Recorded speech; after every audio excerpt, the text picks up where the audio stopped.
I like waxing. I like waxing my car, and my home electronics.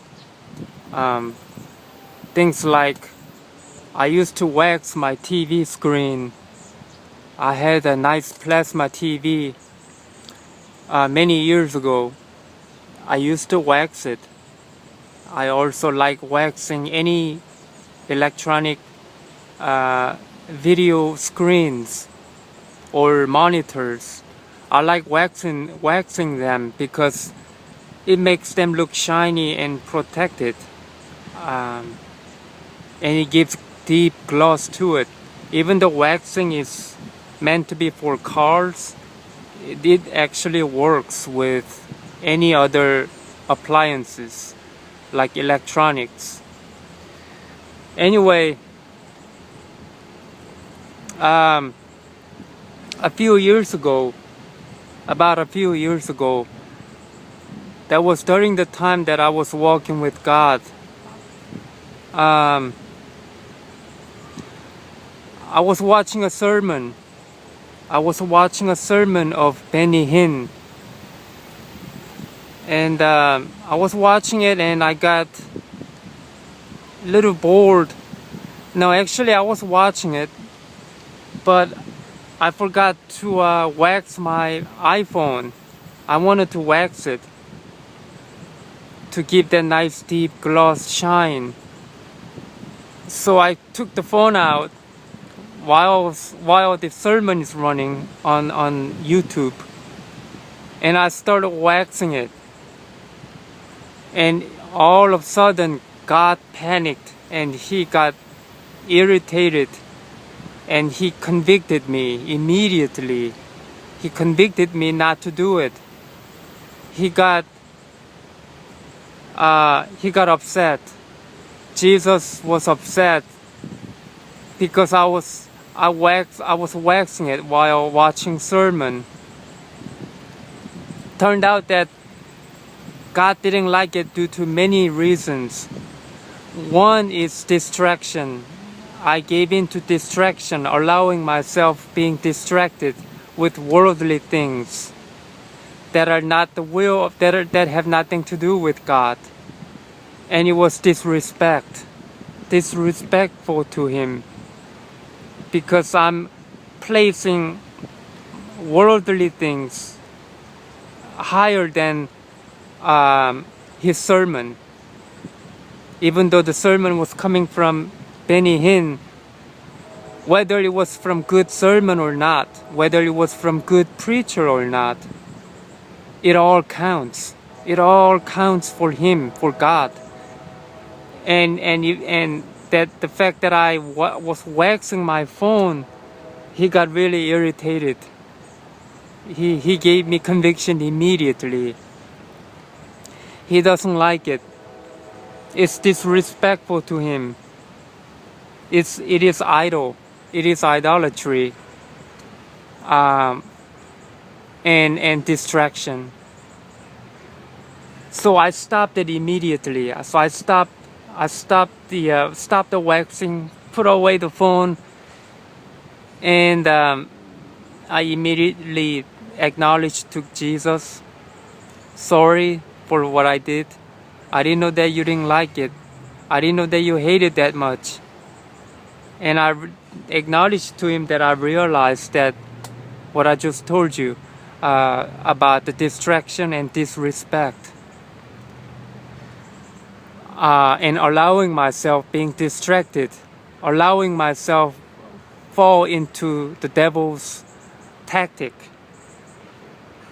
And Jesus really doesn't like that. So I repented, and I acknowledged to him and said sorry to him, and he was okay. Jesus says this happened a few years ago, not now. I still wax sometimes. I still wax just because of protection on the display, and to keep it look nice. but it is something that God doesn't like, to be honest. Jesus doesn't like people waxing their stuff. If it feeds our flesh, if it is something that we have pleasure for, then it's a problem. That's why Jesus doesn't like it. If waxing is something that you hate doing, you don't care for it, it is something that you hate doing it, then Jesus doesn't care. But if it is something, anything that feeds your flesh, that you have, that feeds your desire, then it becomes a problem, because it is a lust of the flesh. It is feeding our flesh. It is against God's will. That is the fact. No, Jesus won't condemn you. You're not going to go to hell just because you waxed something that you like doing. No, He's merciful. But He just doesn't like that. He doesn't want us to do it. Try not to do it.